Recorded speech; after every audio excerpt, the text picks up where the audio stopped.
मस्त आंब्याच्या सीझनमध्ये कधी तुम्ही ही आंबावडी घरात ट्राय केली आहे का?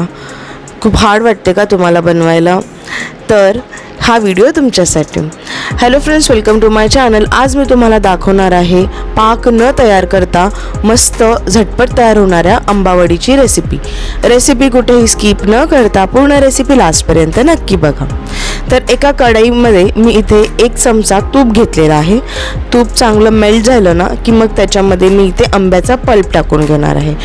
इथे मी 1 वाटी हापूस आंब्याचा पल्प घेतला होता.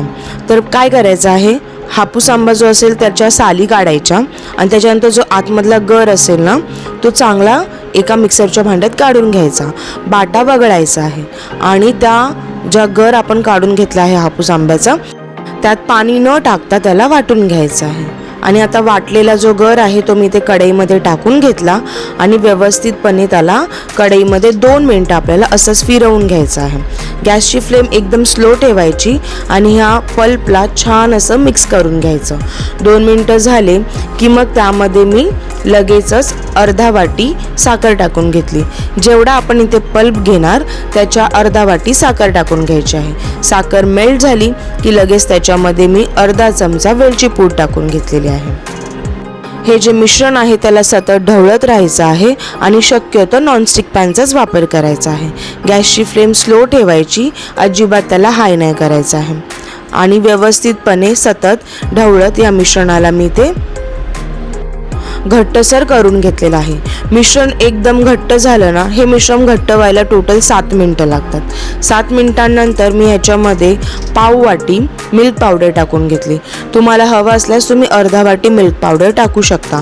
मिल्क पावडर टाकल्या की लगेच याच्यामध्ये गुठळ्या तयार होतात ना, त्या गुठळ्या आपल्याला काढून घ्यायच्या आहेत. आता जोपर्यंत गुठळ्या काढतोय तोपर्यंत मी तुम्हाला एक महत्त्वाची टिप देते. हापूस आंबाऐवजी तुम्हाला इथे दुसरा कोणता आंबा वापरायचा असेल तर तुम्ही वापरू शकता. सेम करायचं आहे. आंब्याचा गर काढला, त्याला वाटून घेतलं, त्यानंतर त्याला चाळणीने चाळून घ्यायचं आहे. हापूस आंब्यामध्ये रेषा नसतात, दुसऱ्या काही आंब्यांमध्ये रेषा असतात.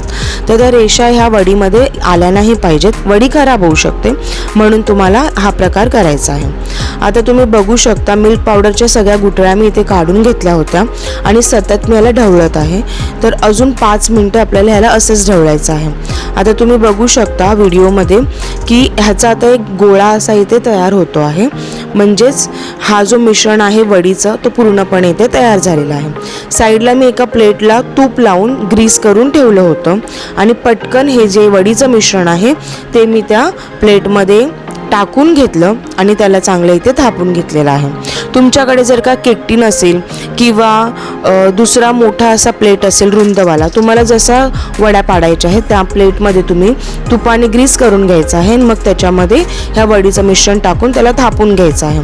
आता छान असं मिश्रण थापून घेतलं ना की 15 मिनिटं आपल्याला वाट बघायची आहे. 15 मिनिटांनंतर वडीच्या मिश्रणाला कट लावून घ्यायचं आहे. जर का थोडा टाईम लावला किंवा थंड झाल्यावरती तुम्ही कट लावायला जाल तर तो कट काही लागणार नाही. म्हणून 15 मिनिटं झाले की असं वडीच्या मिश्रणाला हलकंसर कट लावून घ्यायचे आणि मग त्यानंतर पुन्हा अर्ध्या तासाने मी जे ते कट लावून घेतलं आहे ना तिकडे पुन्हा एकदा चाकूच्या मदतीने कट लावून घेणार आहे.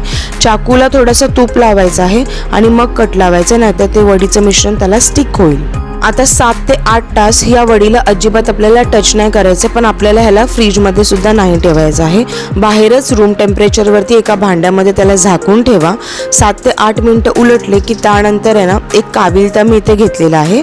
तर काविलता उलातना तुम्ही काय म्हणत असाल ते घ्यायचं आहे. त्याला थोडंसं तूप लावून घ्यायचं किंवा तेल लावून घ्यायचं आणि जिकडे आपण वडीच्या अशा रेषा दिसतील ना जिथे आपण कट लावून घेतलेले तसंच आपल्याला ह्याला पुन्हा कट लावून घ्यायचं आहे. एकदम अलगद ही वडी बाहेर निघते. बघू शकता एकदम छान अशी ही वडी इथे तयार झालेली आहे. तर ह्या आंब्याच्या सीझन संपायच्या आधी ही आंबावडी घरात नक्की ट्राय करून बघा, तुम्हाला नक्कीच खूप आवडेल. ह्याचा जो स्वाद आहे तो एकदम अप्रतिम लागतो. तर तुम्ही जर का ही आंबावडी माझ्या पद्धतीने ट्राय केली आणि तुम्हाला जर का ती आवडली तर मला कॉमेंट सेक्शनमध्ये नक्की सांगा. व्हिडिओला जास्तीत जास्त लाईक, शेअर, सबस्क्राईब करायला विसरू नका.